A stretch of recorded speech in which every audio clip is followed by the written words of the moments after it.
Are you a model or interested in becoming a model? Then you need to know the history of the modeling industry. The reason why this is important is because the modeling industry is a very reference-driven industry.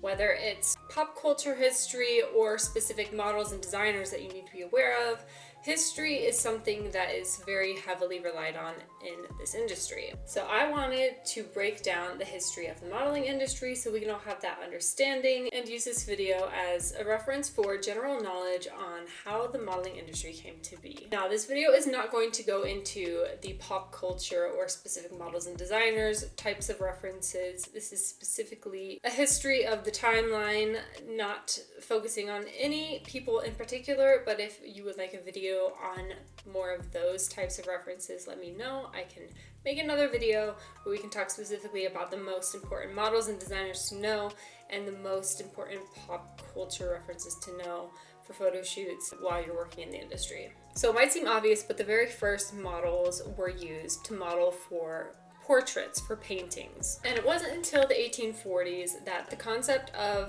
the fashion model was born. Charles Frederick Worth, who is considered the father of haute couture, is credited with the first modern use of fashion models. He decided to display his clothing on people instead of on mannequins. Then throughout the rest of the 1800s in Paris, haute couture houses would hire women to come model their clothing for clients in private showings. So at this point, modeling was not yet considered a real profession. It was just something that happened every once in a while to serve the elite clientele of the haute couture houses. And then photography gets involved. Did you know that Vogue was founded in 1892? And Harper's Bazaar was actually started in 1867 and then later relaunched in the 1900s. During the beginning of the 1900s, this is when fashion magazines started to appear. So models started to appear in the context of photos and not just in live fashion shows. And through the use of models in fashion magazines, the very first supermodel was born, Lisa Fonsa-Greaves. Between 1930 and 1950, she appeared on more than 200 magazine covers.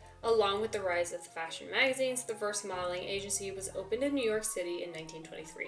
It was called the John Robert Powers Agency. It was an agency that represented both print and runway models. At this point, we have seen that modeling has turned into an actual career. And New York, London, and Paris were considered the first few fashion capitals of the world and had many working models in those cities. The models there worked mainly runway and editorial jobs. During the 1940s and 1960s, there was a lot of homogeny between the look of the models. They all were white and tall and thin, and mostly who was able to work as a model had a lot to do with who would fit into the clothing that the designers made.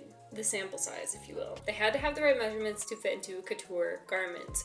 So as we can see, the couture industry really founded the modeling industry. After the 1970s, this is when the modeling career became very glamorized, and we see the birth of the first few supermodels, as well as the formation of other powerhouse modeling agencies like Wilhelmina and Ford. With the popularity of the modeling industry increasing, this created celebrity models and a lot of exclusive brand deals with big name brands. So it would be popular for models to then have an exclusivity contract with a certain cosmetics brand or clothing brand. This is where the concept of sponsorship and almost being a muse was really ingrained into the modeling industry. And by the 1990s, the modeling industry was at its peak of glamorization, and because of the models' fames, the fashion shows then became big media events, as we know them to be today. Now, in the early 2000s, this is where we see modeling evolve from being couture, high fashion editorial into commercial,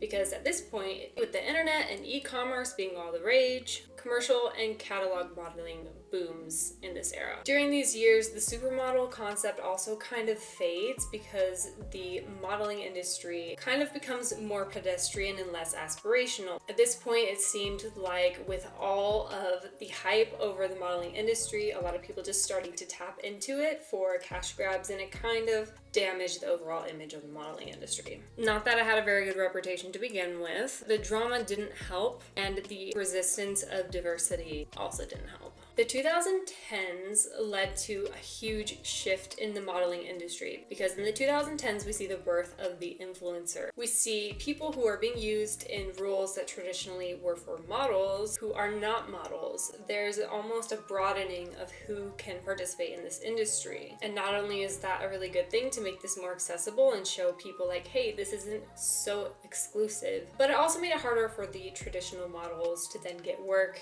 and make a career in the industry. And with the backing of social media, we see the rise of supermodels again. People have access to these people's lives, can develop a parasocial relationship, so the supermodel returns. One thing I think is really interesting, when I went to Coco Rocha Model Camp, she mentioned like, I'm not a supermodel. I'm like an elite model, a top model, but I'm not a supermodel. And she kind of explained the history of this as well, where they did have the supermodels in the 80s and 90s, early 2000s when she was at the peak of her career. The supermodel was kind of dead at that point. And as I explained previously, the history behind what motivated that. And then 2010s we see supermodels again, and then we still have supermodels today. So currently the modeling industry is a big mix of influencers, celebrities, models. They all kind of get wrapped together into what commercial brands decide would be the most advantageous for them in terms of money, in terms of influence, in terms of association. It's not so simple anymore. It's honestly become quite a convoluted business. And so if you are new into this, just understand that is why. At the beginning of the modeling industry, it was pretty clear who could work a modeling job because that was for the models. Social media has made it so that there are more people in the modeling industry than ever before. So if you are a model and you are struggling and you're having a hard time in this industry, just understand that that is why. It's not necessarily because you're not right for the industry or you don't have a good look. It's just, it's such an overpopulated market right now. And there you have it. That is a quick rundown of the general history of the modeling industry and how it came to be. If you enjoyed this video, please give it a like. Go ahead and share it. Leave a comment as something that you learned that surprised you, or if you think I left anything out, fill me in the comments down below. Go ahead and subscribe to my channel for more content like this, and also leave me any requests for more topics you'd like me to cover, and I'll see you in the next video. Bye!